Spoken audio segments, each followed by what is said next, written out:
Hey, what's going on, guys? Welcome back to the Jeremy Scott Fitness Podcast Radio Show, coming to you on this Sunday post our advanced Metcon face melting workout here. So if I do cough intermittently, I apologize, but pretty rough row, bike, and ski ascending pattern today that really did a number on me. But I'm going to fight through it here to get you guys this episode because it matters. And I've had a crazy busy week prior, so I didn't get you guys an episode earlier, and obviously with the holidays coming up here, it's going to be a little bit hit or miss, but my homie Travis Merritt had put this out, and we're talking about overeating, or why you can't stop eating, or why you can't stop overeating, however you choose to think about it and phrase it. And I'm going to dig into all the reasons here, based on everything he shared with me on genes, on family, on your emotions, self-image issues, why you find people always dieting and kind of doing the yo-yo roller coaster thing. And before I kick this off, I need to say this. I have empathy for everybody out there who has a problem with food and food addiction and eating things and overeating and binging and, kind of trying to find the holy grail and system that works for them, because I'm an overeater by nature. If you've listened to me for any amount of time, my wife as well, we're naturally overeaters. We're naturally deep down, fat kids. I understand how easy it is to wander into being overweight. The same way I have empathy for people who wander into being in debt, and wander into, keeping up with the Joneses and all the other stuff that we kind of feed into in society. Before I even say anything else, I think you have to understand, this will be outside of the topic of today, but these food companies aren't stupid, right?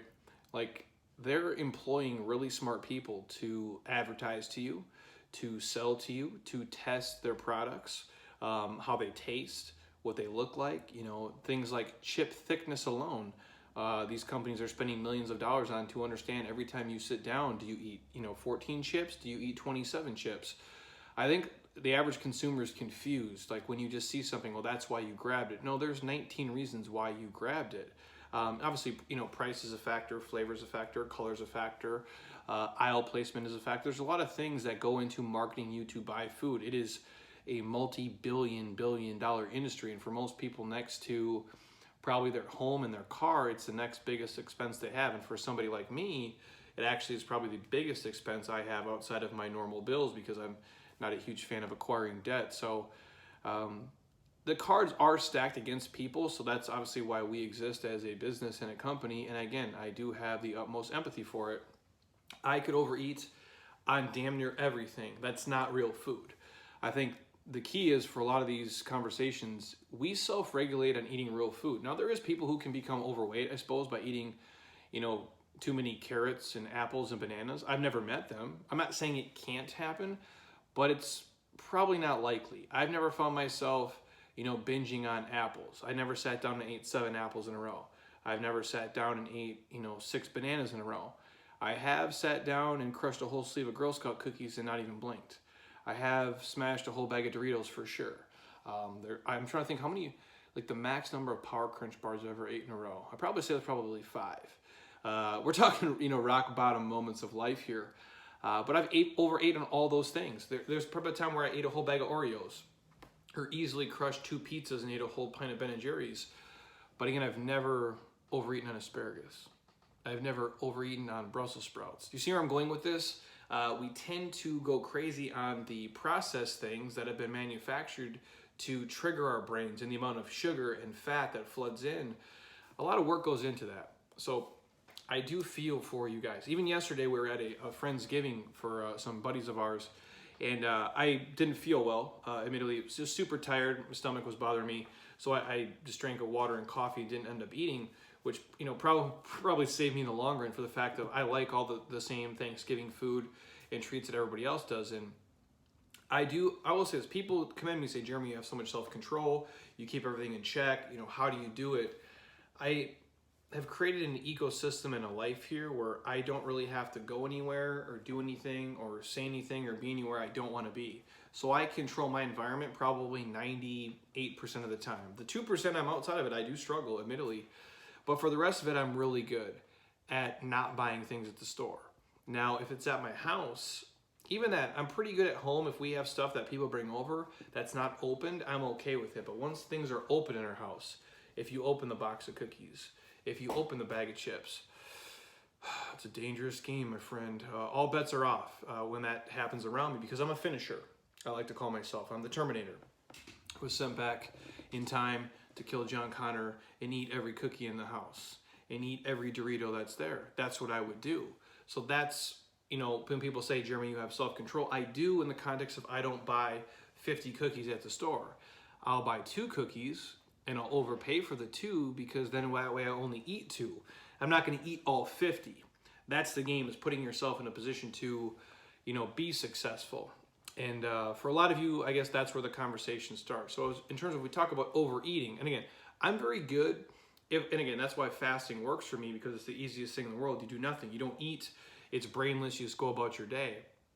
When the eating starts for me, it's like an avalanche, man. When I have and you know what I'm talking, when I say these cookies, right?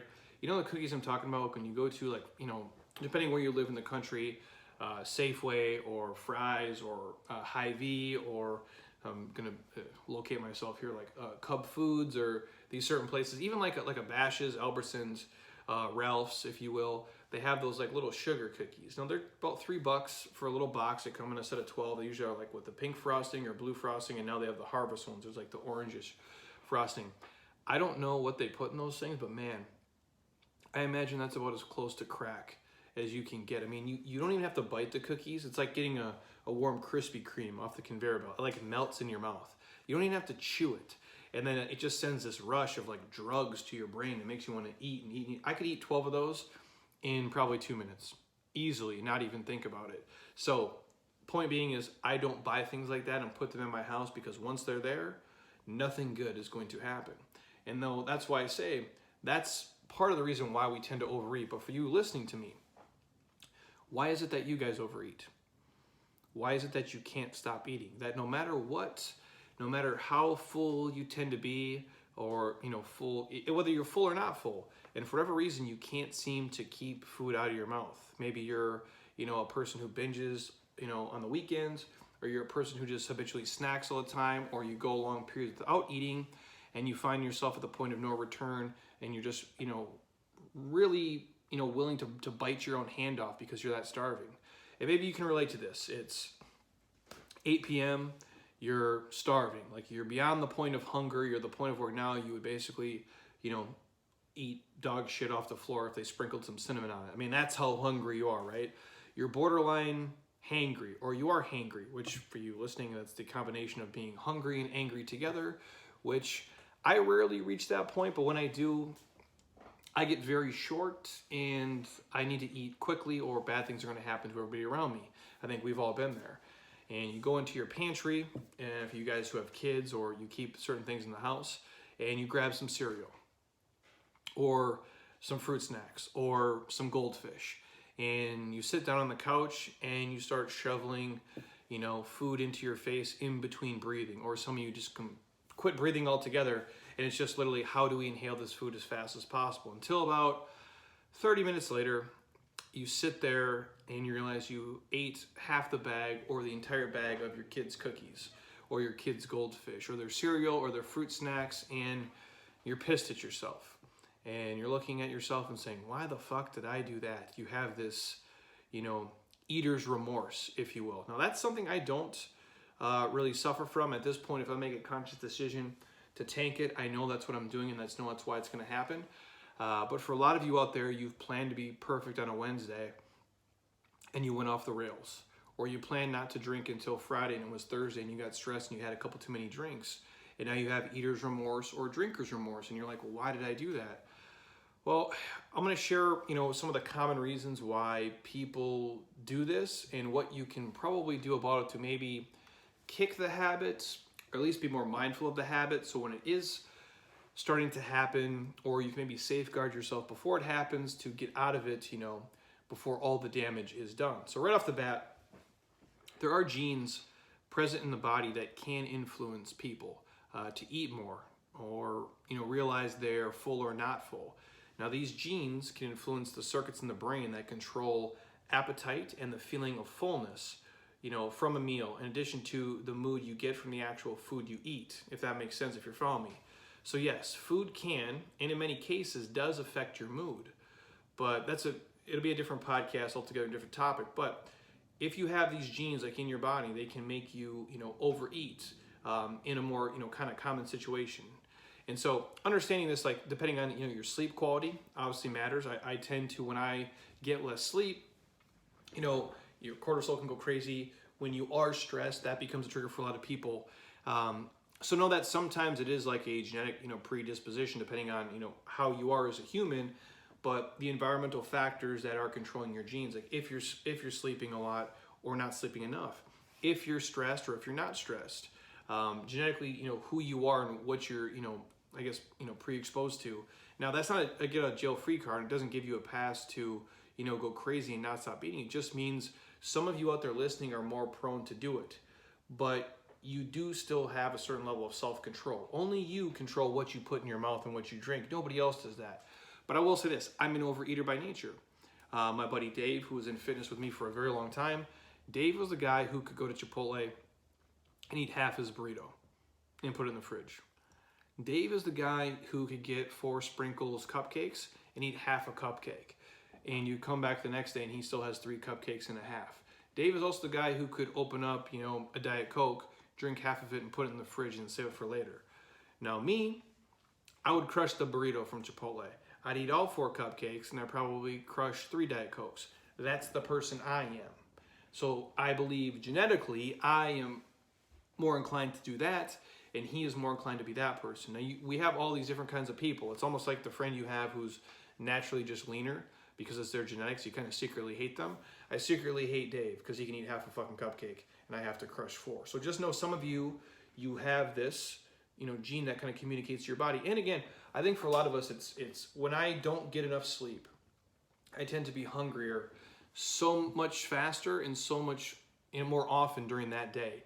I notice if I'm on vacation and I don't have to wake up quite as early, even if I woke up at, let's say, 5 a.m. as opposed to 3:50 in the morning, that's a huge difference. If I get 7 hours of sleep versus 5 hours of sleep, that's a huge difference as well. So again, when your hormones, aren't communicating correctly, bad things tend to happen for a lot of people. And some of you, I think genetically, you're just pre-exposed to be a certain way as opposed to some of your other friends. Next one, your family and your upbringing. If you grew up in a household where food was the center point of your family's life, your family's day, then this could be a starting point for you of why you tend to overeat. If you grew up and you watch your family eat and overeat consistently, mom, dad, brother, sister, grandma, grandpa, cousins, aunts, uncles, that's probably part of the game. You probably think that it's a common thing, or you're just not aware there's another way to live your life. I grew up in the Midwest, and always will be the phrase of, finish everything on your plate. Not at my house necessarily. Weren't really big on the family dinner time just because our family dynamic was different. And we'd eat together, once in a while. But at other friends' house, like finish everything on your plate or you don't get dessert. Finish everything on your plate because, there's kids starving in Africa. And I'm like, it never made any sense to me. I'm 12 years old. I'm like, well, the kids in Africa can't eat the food that we're making in Minnesota, so that doesn't make any sense anyway. And I understand like we are fortunate enough to have abundance of food and they're not. I get it in the context, but I wasn't like I was going to ship them this disgusting ass spinach lasagna you're making me, so I don't want to eat it. But that's the culture we grew up in, clean your plate, eat everything that's there. It's a gift that you have it. And so for some of us, that becomes ingrained in us at a very young age. And we just watch our parents do it, our friends do it. When we go to their house, that's what their family does. And so you just kind of fall in line, so you don't want to be the odd person out. But have you ever heard of the saying, you are the average of the 5 people you associate with the most? I believe that to be true in all things in life. I believe that to be true for the way that you eat and you drink and you live your life and you spend your time, effort, energy, and your money. Meaning that likeness attracts likeness. And you will tend to adopt the habits, behaviors, and patterns of those people closest to you. You do it especially when you're younger, and you do it with your parents. That becomes part of your 5 people. And I think you adopt those eating habits and drinking habits. And even if your parents tell you not to do something, The phrase we share a lot is more is caught than taught. Kids are going to catch adults doing way more things than they're taught overall. Well, dad smokes, dad drinks, dad eats ice cream, dad eats like shit, dad talks this way, so you start to do what mom does. You start to do what dad does. You start to do what the people closest to you do. That's learned behavior. Follow me, everybody? Now, I'm not going to blame your mom and dad for it. In many cases, your parents were doing the best that they could with what they had in the moment, and they did the best with their education and their knowledge. If you're like me, your parents didn't grow up with the internet. They knew what they knew from their parents or from their friends. They're humans, they make errors just like we do. Cut them some slack. They got through fucking life without Google. They're doing a lot better than most of you are. On a side note, but I'll say this: in how I grew up, it wasn't necessarily the overeating. It was being exposed to all the processed shit, because I grew up on all the stuff a lot of you who are my age grew up on. In school we would do this thing called book it. I don't know if this exists everywhere, but book it would be like you would read a book a month, and then you'd get this little certificate for a personal pan pizza from Pizza Hut. And I was always super jacked about it because I love pizza, and I did love Pizza Hut because they also had Ninja Turtles, the arcade game, which was awesome. But I'd go to Pizza Hut and get my little mini pan pizza because my family was broke, and typically we would never go to Pizza Hut and do it. So that was the culture that we grew up in the school. So you got this reward of these treats, but I also in my house would be like Tombstone Pizza. If you guys remember Tombstone Pizza, or the Schwann's guy.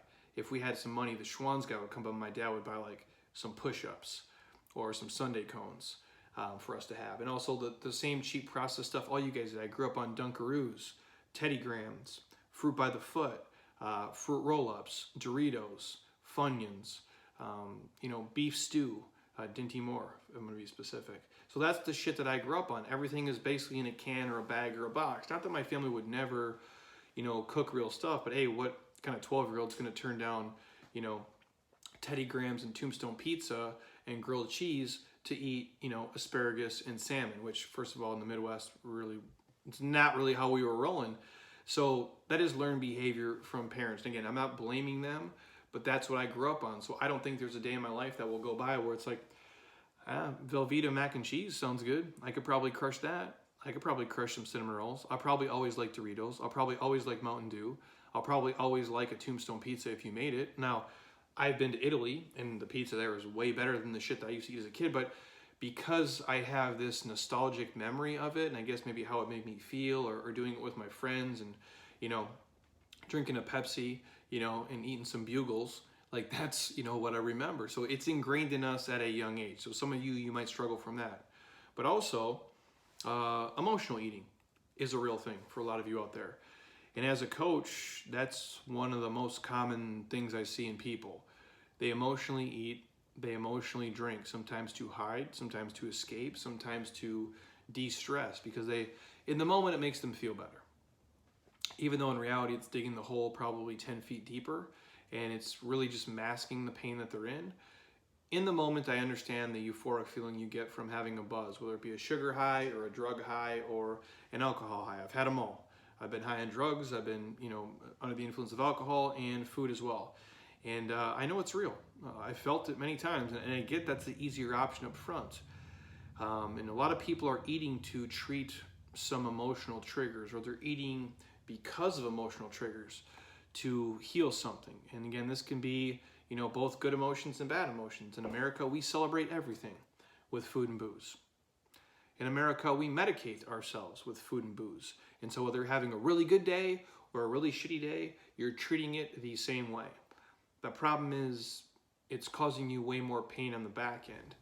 And if you guys are down and having a shit day, you might seek food to bring you, back up and make you feel better. You guys have all heard the term comfort food. Where do you think that comes from? It's a real thing. And again, so also if you guys are celebrating, friends, family, hey, we just closed this deal. Hey, you just got married. Hey, it's our anniversary. Hey, it's the 4th of July. You're probably, celebrating with food or booze. And a side note, if you haven't seen it, there's an old documentary called, Super Size Me. Who is it? Melvin Spurlock put it together. He talks about this and how, some foods and some companies, will use specific ingredients that correlate with making you feel good when you eat their food. And that's why I say these companies are not stupid. I think people just blindly just think they're making choices. They don't understand that. These companies know way more about you and your life and what you're doing than probably you even do. I know people think the internet is free. Google and Facebook and Instagram are the biggest, data mining machines that have ever existed. They're gathering information about you at scale far beyond you can even imagine. If I can sit here, I'm just a dude, you guys. I'm just a dude who runs some small companies, all kind of, revolving around health and fitness and life coaching. And I know when you open up our emails. I know how often you click on stuff. I know what you're reading, what you're seeing, what you like, what you don't like, what you click on, what you unsubscribe to, what you subscribe to. I can see it on my end. I'm just a dude in a warehouse in Scottsdale. You imagine what Pepsi can see? You imagine what Coca-Cola can see? You imagine what General Mills can see you guys doing and understanding about you and your avatar and who you are? Just think about that. I think a lot of people think they're just making blind choices and you're not. But I'm not trying to get off topic here, but realizing that a lot of you guys are treating emotional conditions, whether it be good emotions or bad emotions, with food. And you're treating them, similar to medicine, if you will. And to treat something with food that wasn't intended to be treated with food is a slippery slope. And again, we can go on a serious note here. I've had people in our coaching groups, in our 47-day group specifically, who have shared with us in a public forum and in private that they used to get sexually abused as a kid. And one of their coping mechanisms was to eat. And not just because the food was an escape for them, made them feel better. They thought if they kept eating and gained weight, they'd be undesirable to the predator who was taking advantage of them.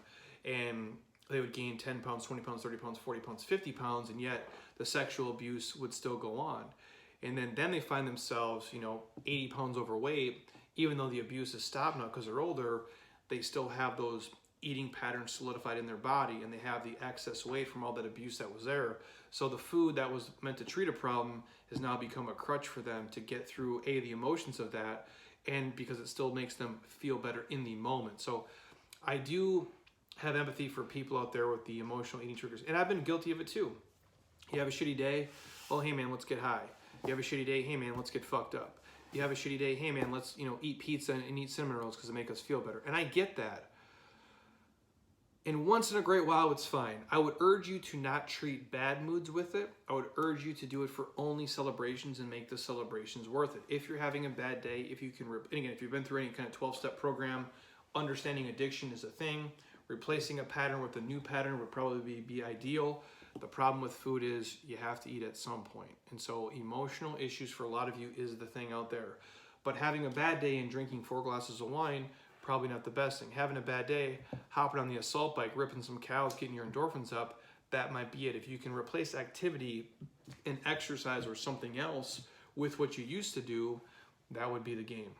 The other thing for a lot of you is self-image.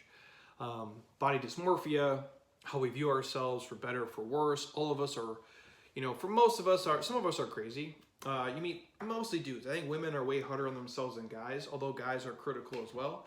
I think dudes more often than not think they look better than they do.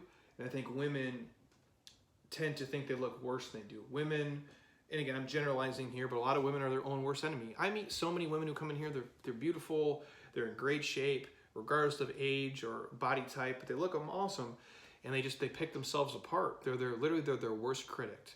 And a self-image issue they have is real. And there's guys that do it too, but I just think some dudes are like, well, I look pretty good. Dude's 70 pounds overweight, has no hair and has terrible skin, but he thinks he looks like Brad Pitt and Troy. Newsflash, Roger, you don't look like Brad Pitt and Troy. None of us do. But I digress. I think self-image is a big issue why people, can't stop overeating. And because I think, a lot of people out there will always, they've always been the fat person in the group. They've always been the bigger friend. They've always been the friend that's not naturally skinny.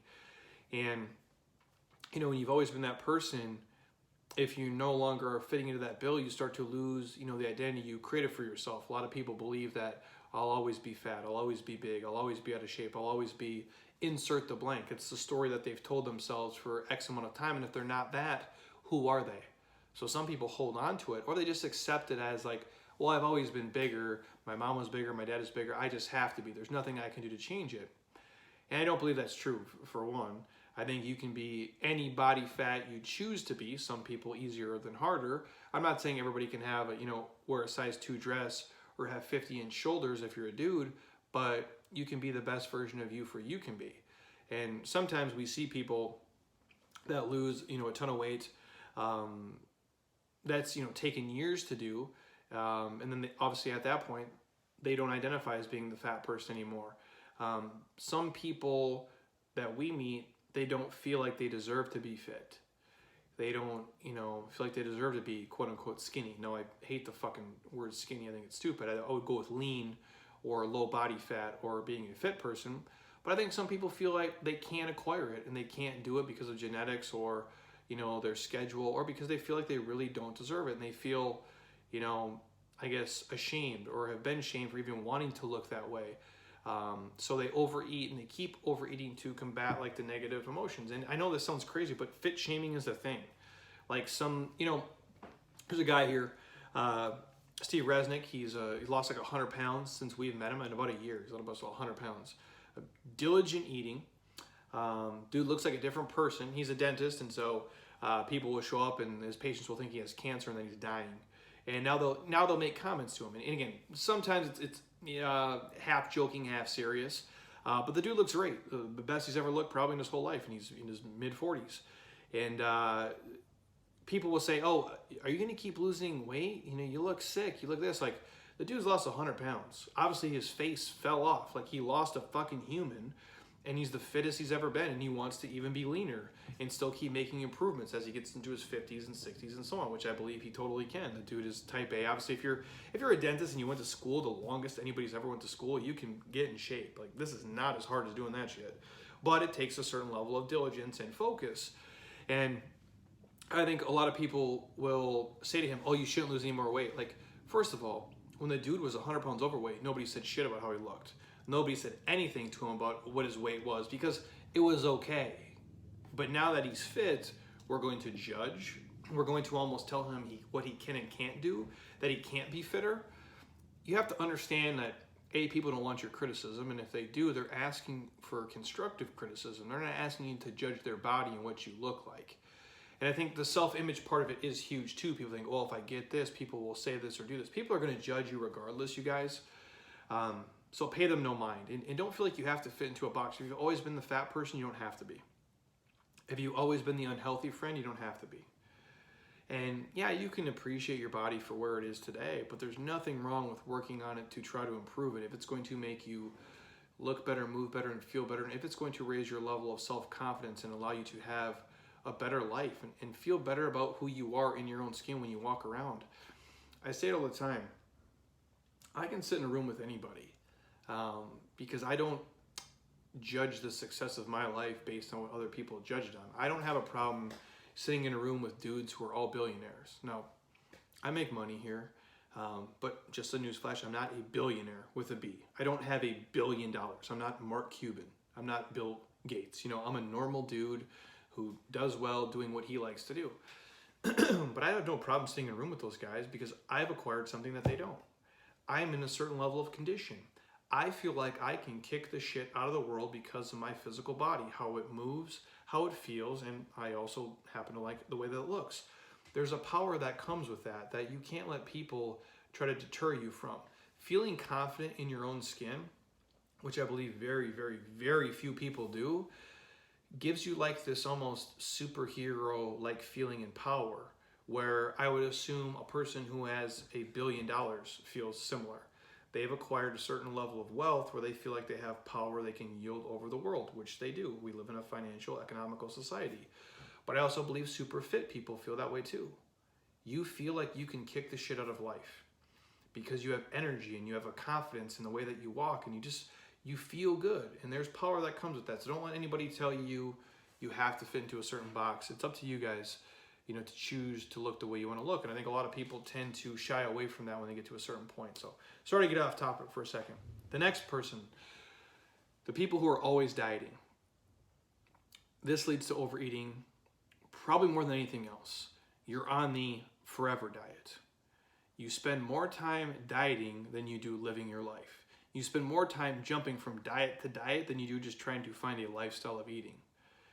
These diets can vary, from one extreme to the other, which can lead to many forms of starving and binging. I'm keto, I'm paleo, I'm vegan, I'm carnivore, I'm gluten-free today, I'm carb backloading here, I'm doing the Whole30, now I'm intermittent fasting, now I'm doing nightshade diets, now I'm doing snake oil bullshit. Fill in the blank, you name it, we've heard it. You can't just go from diet to diet to diet. You can try things for context to see if they work, but typically the people who crash diet, lose 12 pounds here, gain 15 pounds back here, those people tend to overeat the worst.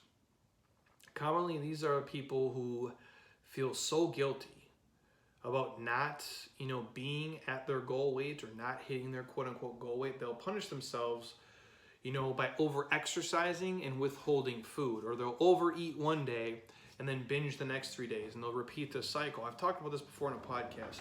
Being at a calorie deficit for 3 days of 300 calories really doesn't matter if on day 4 you binge eat by 2,000 calories. That just put every day into a calorie surplus, and you're never going to be healthy that way. And it's a terrible psychological way to live your life and play those games. Like, okay, I'm going to starve myself for 4 days so I can eat like shit on the 5th day.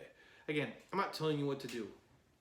I typically have a day of the week where I, go crazy. Well, let me correct that. I typically have 2 meals per week I eat that are not ideal, that are not in macro ranges. Some weeks it's 1 meal, some weeks it's 2. Typically it's paired with exercise, but again, I don't starve myself on the other days. I don't track every single macro. I don't weigh and measure my food. I eat real food 99% of the time. I eat till I'm full, and I try not to be an idiot about it. And again, I'm eating twice a day, so I pretty much know what the macros are, and I have them within range. But if I go too long, even me, and sometimes I fast for 24 hours. At this point in life, that's probably the longest I fast for. Sometimes it's longer. And maybe once or twice a week, I'll do a 24-hour fast. Well, I'll eat on a Friday night at 6 o'clock, and then I might not eat until Saturday at 6 o'clock just because I'm busy, I'm moving, I'm doing stuff, and it's brainless for me. I get a lot of stuff done. I don't even think about it until I realize, holy crap, I'm hungry, and then I can go about it and do it. But I don't do it just to eat a bunch of trash. Now, I guess I can if that's when I choose to do my, enjoyment meal for the week. But I'm not going to do it on a Tuesday. I'm not going to wait so long till I'm starving and then I just binge on a bunch of stuff and then starve and binge. I don't think that's healthy for you guys, especially for you guys who are jumping diet to diet to diet. I find it leads to overeating more often than not. You feel like you're restricted. It's when you're telling yourself you can't eat stuff, then all of a sudden you want to have it so bad. If you go with the mindset of, I can eat whatever I want, but I'm a grown-ass adult, I'm choosing not to eat cookies on Tuesday, I'm choosing not to wake up and eat pancakes today, I'm choosing not to drink wine on a Wednesday, and then you pick and choose your spots and you delay the gratification for the weekend or a special event or happy hour with your friends or whatever you choose to do, but you're not just starving and binging and jumping from diet to diet to diet to see what does or doesn't work. You want to find something that's sustainable for a lifetime that easily fits into your day so you don't find yourself overeating, routinely throughout the week. Or the people who tend to eat perfect Sunday, Monday, Tuesday, Wednesday, Thursday, but Friday and Saturday they eat like complete garbage. I just shared this on Instagram the other day. I shared in all our coaching groups. Your goals matter just as much on Friday night and Saturday night as they do on Monday morning. Nothing has changed. We made up the days of the week. We made up the clocks and how time runs. Otherwise, life is just life. But yet, for some reason, you got off work and you need to unwind and you have 7 beers and a whole pizza and 3 donuts. And then you wake up Saturday, you feel like garbage, and you do the same thing. And then Sunday, hopefully you get back to normal life as you prep your food. Again, I'm not judging anybody, but if you're habitually doing that, you're probably not going to make a ton of progress because you are just literally unleashing, and eating like a complete clown for 2 full days. And again, what's different from Friday night till Monday morning? Your goals are the same. You had the same goal, you just flipped the narrative in your own brain. You created that story and you told it to yourself. Now, again, I'm not telling you can't enjoy yourself, but just understand, do you have to go crazy every single weekend?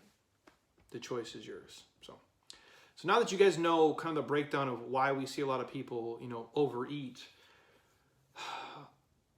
there's not one size that kind of fits all. And let's say you don't overeat for one of the reasons I mentioned, you overeat for something else. Again, it happens to everybody. There's nothing wrong with you if you do overeat and you go crazy. It doesn't mean that you're broken. It doesn't mean that you can't fix it and something that's wrong. Sometimes we just need to have an idea of what's going on so we know what actions we need to take. And what I want you guys to realize here is that each one of us, there is something that is usually influencing us to overeat or make bad choices. But that's not a pass for you to just kind of eat whatever the hell you want and go crazy. It's just a reason. And it's something that you need to think about and kind of rationalize and understand, why am I overeating? Why am I choosing to do this? Even though my goals are X, Y, and Z, why am I still doing the behavior that is not bringing me closer to my goals? Once you know the reason, the why behind your actions, you can start make better active decisions in the moment. And if you notice why you begin to do something, you can stop the pattern of actually doing it. And again, I say all the time, like, the skill of eating is very simple. A 2-year-old can do it. It grabs food, it puts it in its mouth. It's not rocket science. It's the decision, selling yourself in the moment of why you should do something versus shouldn't do something. It's just like when you're a 16-year-old kid and you're hooking up with your girlfriend for the first time and you want to have sex so bad, you probably shouldn't do it. You probably should put a condom on. You probably should ask if the girl's on birth control. But your hormones and your emotions are running rampant and you're selling yourself on the reason why you should just do it. Just a tip, just for a second, just to see how it feels. And that's only going to avalanche into a poor decision as the night goes on. It's the same thing you're doing now with cookies. It's the same thing you're doing with wine. The same 16-year-old kid who was doing it with sex, you're doing it at 45 with beer. You probably should just pass the beer aisle by. But if I just have, one beer, if I just have one, tends to lead to bad decisions down the road. So it's you guys selling yourself in the moment why I should do something versus I shouldn't do something. We've been doing these habits and patterns our entire lives. We know right and wrong. We know what's good for us. We know what's bad for us. And sometimes it's okay to give in to your inhibitions. But you, just like the 16-year-old boy, you got to be willing to live with the consequences down the line. And if you routinely choose the wrong decision over and over and over, eventually you're going to have to pay the price. And something less than ideal and positive is probably going to happen. And that all starts with some form of self-control, of self-discipline, and holding a promise to yourself. And for once in your fucking life, just mean what you say and do what you say and follow through for something. And you have to realize what you're doing and make an active decision to stop and do something else. Take the road less traveled, pass the cookies, and just keep on rolling. Pass up happy hour. Stack up little wins as time goes on.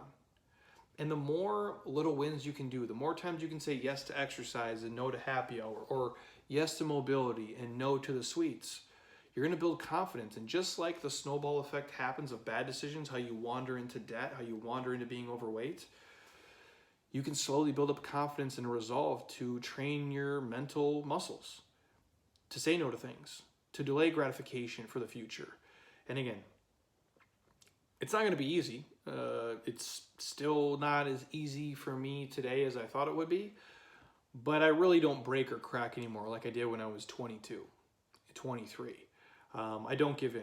I hold stern, and I have a mental toughness now that I didn't have at a younger age. But it took me failing, messing up, and understanding, hey man, when you do this, you eat this.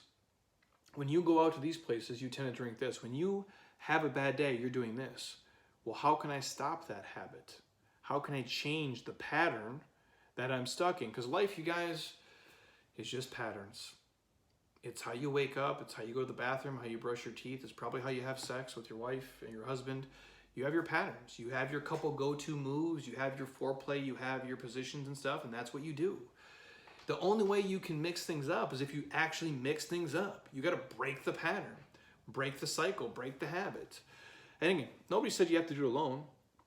So if you feel like you need help with this, or somebody to help guide you on the journey, or seeking help from a coach, again, even I do, it helps me, even this podcast helps me, bring to light, okay, here's the things that I can change. If we can be the voice for you, we're happy to do it. Obviously, we offer a million programs, or listening to me just ramble on about it, or how to talk about it, or get a friend. Find a mentor, or even a professional like us, or somebody local to you to help you, kind of break the ritual and routine that's causing you to overeat and, not get past the plateau you're currently in. All those are great options for you.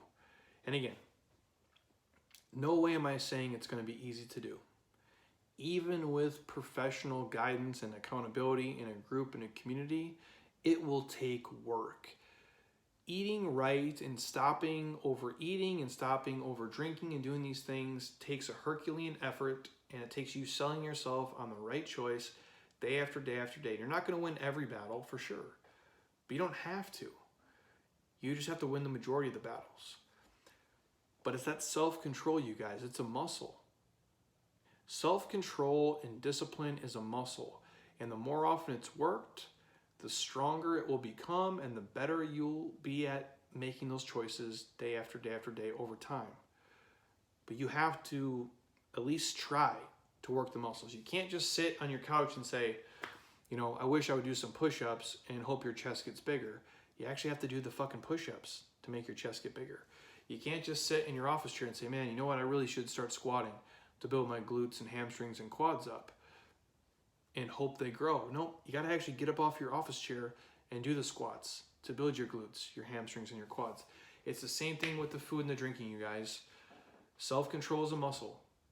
And the more often you work it, and the more wins you stack up, the more confidence you'll get, the stronger you'll be mentally, which the byproduct is the stronger and the more confidence you will have physically, spiritually, and mentally, and emotionally. And that is what the game is with fitness. You have to control all four pillars.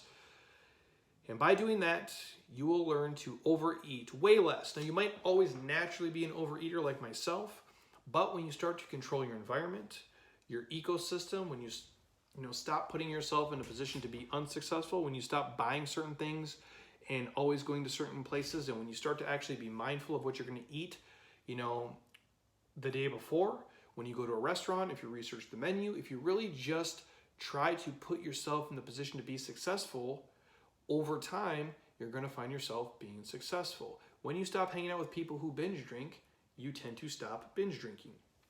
When you stop hanging out with people who never exercise, you tend to start exercising yourself. When you stop hanging out with people who always eat like trash and make poor choices, you will find yourself typically not eating like trash and not making poor choices. So hopefully that helped. Again, there's a lot of reasons why people overeat and what they do, and hopefully if I described you guys can find a way out of it, but it really starts with you just selling yourself and the reason why you give a shit.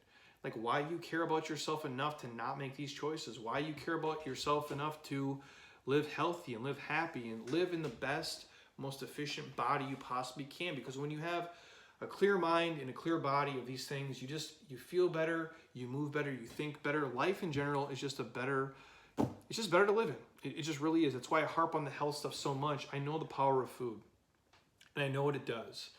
And by taking basic things, by eating real food, fruits, veggies, micronutrients, having kombucha, chia seeds, bone broth, athletic greens, whatever you're throwing into your day to feel better, you're more efficient, you're more productive, you're more clear, you're more inspired, you're more motivated, you're just an overall better person. When you're filling your body, I think the base starts with real food. That's why I always preach real food hustle, because I believe it to be true. You tend to self-regulate eating real food way better than eating the processed shit. You just do. I'm not saying people don't overeat on asparagus and people don't overeat on carrots, but I really haven't ever met anybody where that's their biggest problem, and that's the problem with their food log. When I look at it, oh, hey Cindy, you ate too much broccoli today. That really wasn't the thing. So start with real food. Try to leave all the processed stuff behind, or pick your spots with it. Make sure it's really worth it. Same thing for alcohol and everything in between. I think you guys will be successful. And identify What's causing you to make these choices? The next time you're at the grocery store, stop, hear my voice when you're there, and ask yourself, why am I grabbing this? Do I really need it today? Did I earn it? Do I really deserve it? Or do I have something coming up where I can just enjoy it there, and I can, for lack of a better term, suffer in silence on my own and delay the gratification of this until the weekend, or until the next work event, or until our Friendsgiving or Thanksgiving, if you want. If you're listening to this today, it's November the 24th. You guys got Thanksgiving coming up in a couple days. So if nothing else, delay the gratification today, tomorrow, the next day, and the next day, and then enjoy your Thanksgiving and go crazy. But make sure you wake up on Black Friday and get a good workout in. And don't let Thanksgiving turn into 4 days.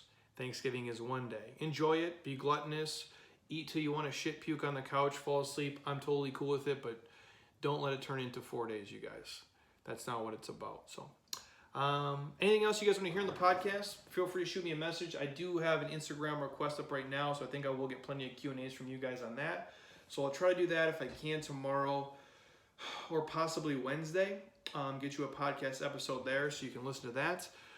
But anything else, feel free to holler at me. Outside of that, what do we have going on here?